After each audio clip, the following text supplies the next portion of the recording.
Hi, this is Michael Bonaventura, and this is my video lab report for Lab 1, which covers excess charge on tape. So to start, the purpose of this experiment was to determine the charge on a strip of Scotch tape that was about 8.5 inches in length. Some of the fundamental physics that was used in this lab was Newton's second law, the electrostatic force, and the gravitational force. The result of this experiment showed that the charge on the tape was about 4.85 times 10 to the negative 9 coulombs.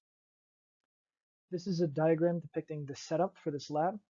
You can see tape B is a fixed charged piece of tape that's suspended over two fixed points, and a charged piece of tape A is brought underneath, and when tape B starts floating, then the distance between tape A and tape B is recorded.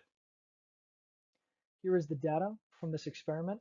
The length of the tape was 0.216 meters. The width of the tape was 19 centimeters.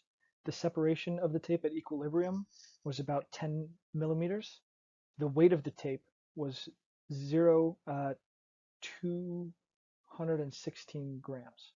The gravitational force was 2.12 times 10 to the negative 3 newtons, and that was directed downwards in the negative y direction, and the electrostatic force was the same magnitude but directed in the upwards direction.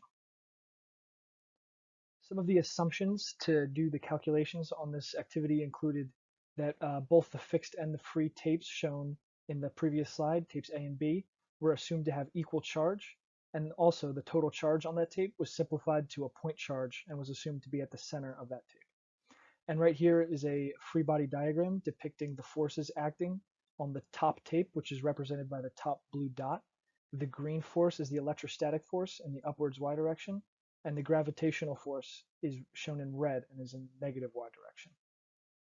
Here is the GlowScript code where I generated this free body diagram, as well as the mass, the separation, and the charge on the tape.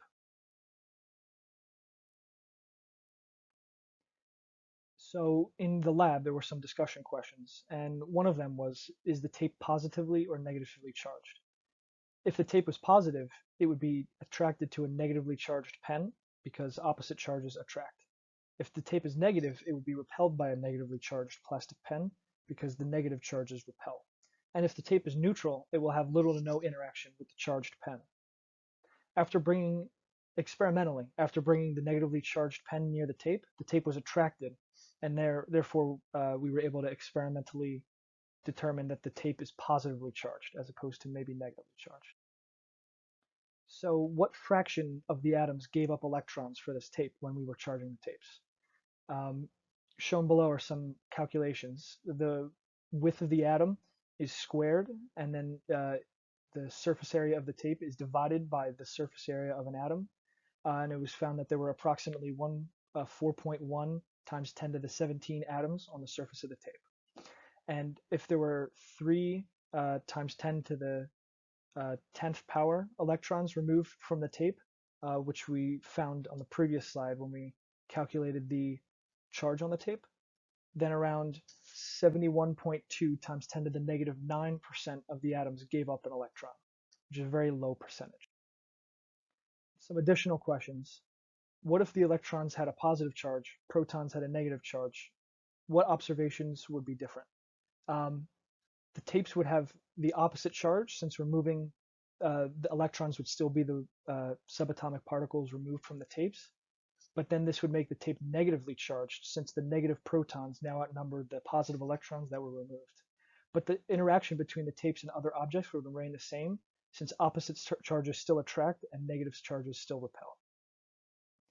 Lastly, why is it so important to handle the charged tapes as little as possible? So the charges are transferred through contact with other objects. So by handling the tapes as little as possible, it ensures that no electrons are transferred through the tape to your body, which could affect the accuracy of the experiment. Wearing insulating gloves would help mitigate this effect and would help increase the accuracy of this experiment.